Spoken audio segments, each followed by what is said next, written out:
So if you clicked on this video, you're most likely a buyer wanting to make an offer on a home and you're wondering how in the world can I get a seller to pay my closing costs? On a $300,000 house, 2 to 5% you can look for closing costs, so $6,000 to $15,000. And that doesn't even include your down payment. So how can you leverage your offer in order to get your closing costs paid in full? Stick around, I'm gonna show you exactly how you do it.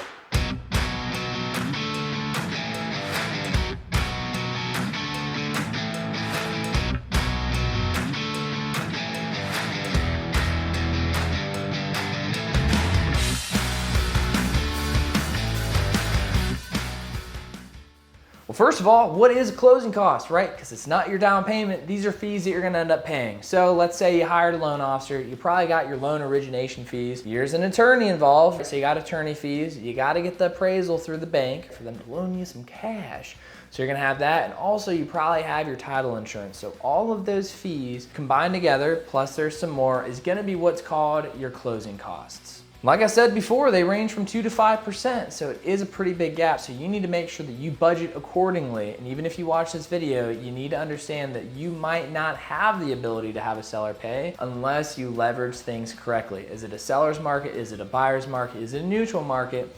And are you willing to make a strong enough offer that I'm gonna teach you how in this video to make? Then yes, there's a chance, and I'm gonna show you exactly how. So we gotta start with the basics. You need to do some market research. Buyer's market, seller's market, neutral market, fancy way of saying supply and demand. Let's take a little train ride back to the pandemic. All that was supply and demand. There wasn't enough houses for sale and there's a bunch of people wanting to buy houses. So what happened? You got a pool of a lot of buyers, you got a pool of little sellers. So what happens? There's multiple buyers per seller, creating bidding wars, right? So for example, that is what's called a seller's market. When we get back into a neutral market, we're looking at about 6 months worth of inventory. We're slowly working back towards a neutral market here in the spring, early summer of 2023. And eventually we may be back in what's called a buyer's market, which means we have more than 6 months worth of inventory, meaning that buyers are gonna have more and more leverage. So when it comes to sellers, as of today, homes in the middle Georgia area are sitting for longer and longer, giving buyers the opportunity to leverage things like sellers paying for closing costs. You need to do your research on the market, so make sure you get with the right real estate agent or somebody that knows the market deep, inside and out, in order to tell you what market trends are going on so you can prepare the offer accordingly. So after you do a little bit of market research and you realize that you have an opportunity in today's current market, you need to start with a strong offer. There's really 3 key components. Number 1, you gotta make sure you're pre-approved. Number 2, you need to make sure that you price the offer aggressively compared to the market, right? CMA, comparable market analysis. And then last but not least, when it comes to a strong offer, contingencies are huge. Contingencies are the things that make sellers want to take a step back and say, I might wait for another offer. For example, on the FHA loan, there's a contingency that the seller has to sign that says, yes, I will sell at appraisal value. And if I don't sell at appraisal value here in the state of Georgia, what happens? The buyer can back out and keep their earnest money. Let's say you have a financing contingency that says, hey, I need 30 or 45 days of a grace period to make sure that I can get approved for financing. The seller in their mind is thinking, why are you even putting an offer in the first place if you don't know if you're gonna get financing? That stresses me out, probably not accepting the deal. You need to make sure that you sweeten the pot and that you play to the seller's interests in order for them to be able to give you more money. And also throughout this process, make it a win-win for everybody else. Make sure that you put in a strong offer, but also you have great communication during the whole process.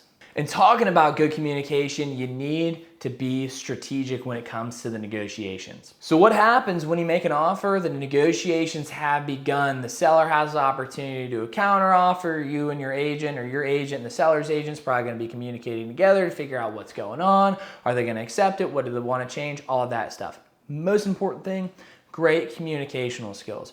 Great negotiation tip real quick, ask open-ended questions. If they come back to you with a counter offer, all you need to do is, hey, so you're asking for this and this, do you mind explaining more? You might not understand their current situation. They may need more money to sell their home because they're moving to a different state and they need that money for a U-Haul. You never know their specific situation. You don't know what they specifically need. So make sure you have great communication skills with your agent and make it very clear on what you ask, and never be confrontational. Be open-minded to change, and also make sure that you make the seller feel like they're winning with a strong offer, low contingencies, but of course you're asking for them to come down in closing costs, so you might be able to get in the door and negotiate it that way. Because you need to understand something, this is a give and take. You're asking for probably $10,000 off the price of a home, and the seller can know that their house is fairly priced if they chose the right agent that's going to price their house where it should sell at. So you gotta compromise somewhere. But the thing is, you wanna make sure you compromise in the right way. And the right compromise comes from what the seller truly needs.